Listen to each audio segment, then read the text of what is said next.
Success in life is based on taking risk.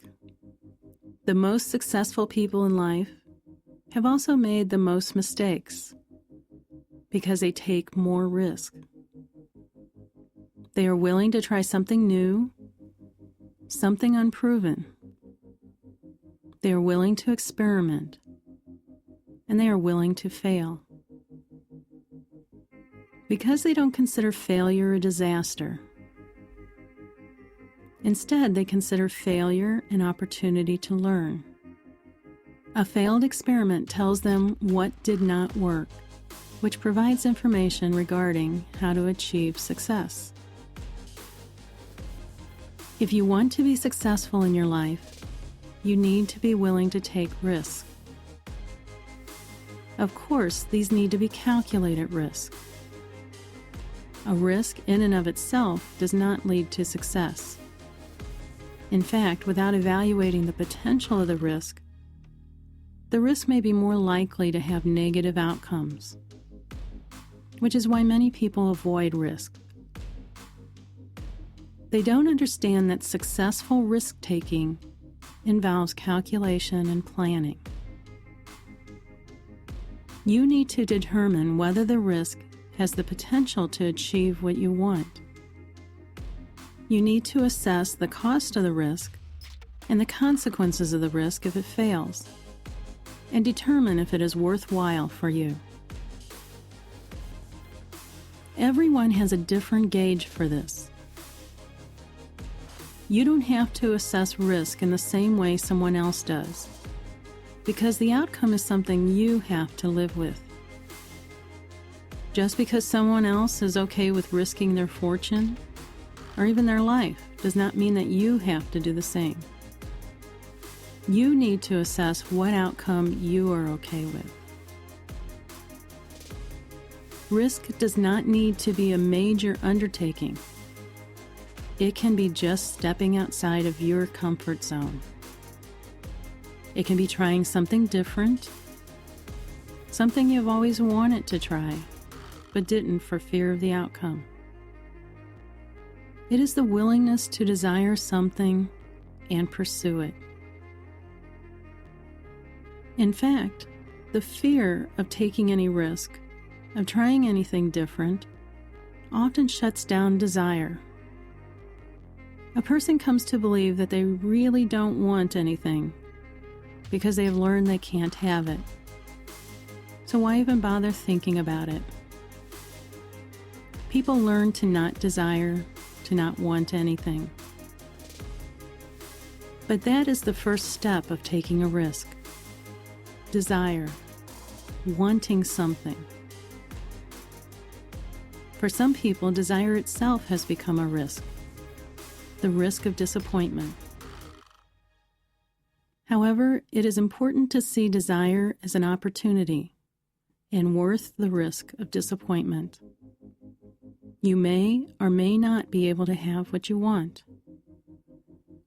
But by wanting it, by dreaming about it, by imagining the possibilities, you can take the first steps towards it.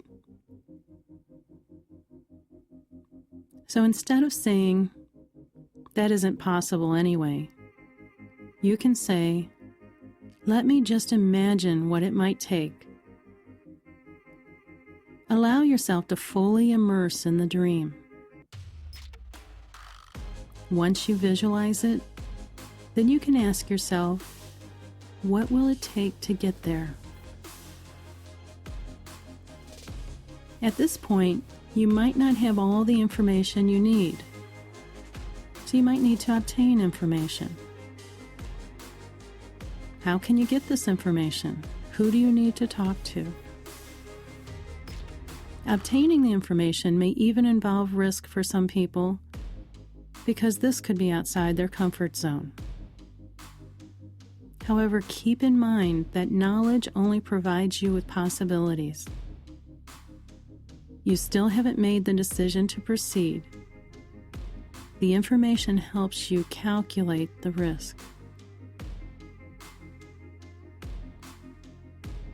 Once you have all the information you need, you will see the steps to achieve what you want. If you don't see those steps, there still may be gaps in the information. You may need to fill in those gaps by obtaining more information until you can clearly see the steps. When you do have the steps, don't automatically dismiss your ability because some of the later steps may seem beyond what you are capable. Instead, look at the first steps. Ask yourself, can I do this first step? And ask yourself, if I follow the plan, will it prepare me to do the things I can't do right now? If the answer is no, it may be that you need additional information and other steps to your plan. You want to develop the plan until you can say, all I need to concern myself with is the step I need to take today. Each step will prepare me for the next step. About now, you might be thinking, where is the risk? This seems to be all about planning.